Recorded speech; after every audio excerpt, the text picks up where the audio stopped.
सगळ्यात महत्वाचं की धनगर समाजाचा समावेश एसटी मध्ये व्हावा या प्रमुख मागणीसाठी आज बोराडीजे या ठिकाणी उपोषण करतायत आणि याच मागणीच्या अनुषंगानं मी स्वतः लोकसभेचा सदस्य झाल्याच्या नंतर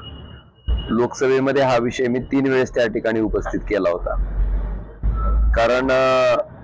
एसटी मध्ये समावेश असलेल्या जी जाती जमातीची सूची आहे त्याच्यामध्ये धनगड आहे आणि आपल्याकडं धनगर फक्त ड च र झाल्यामुळे त्या ठिकाणी फार मोठ्या प्रमाणात अन्याय या समाजावर होतोय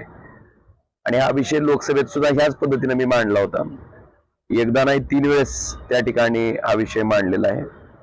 आणि आपण जर बघितलं असेल तर तुमच्या इथं दर्शनी भागातच बोर्ड आहे ज्याच्यात असं बोललं गेलं होतं की आमचं सरकार आल्याच्या नंतर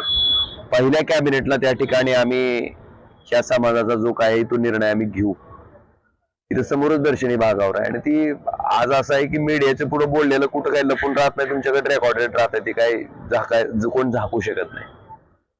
ती काही वृत्तपत्रातली बातमी नाही की बाबा वृत्तपत्र सापडत नाही आपल्याला त्या दिवशीच, ती लाईव्ह रेकॉर्ड आहे आणि त्यामुळं जो शब्द तुम्ही त्या ठिकाणी समाजाला दिला होता त्या समाजाच्या न्याय मागणीच्या उद्देशानं तातडीनं तो शब्द पूर्ण करावा आणि एक प्रामाणिक नेतृत्व या समाजाला भेटलंय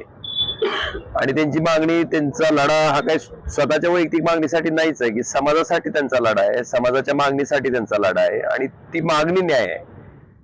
तर सरकारनं आता फार वेळ न घालवता त्या ठिकाणी तातडीने निर्णय घ्यावा ही अपेक्षा आहे आणि आमचा पूर्ण पाठिंबा त्यांना आहे।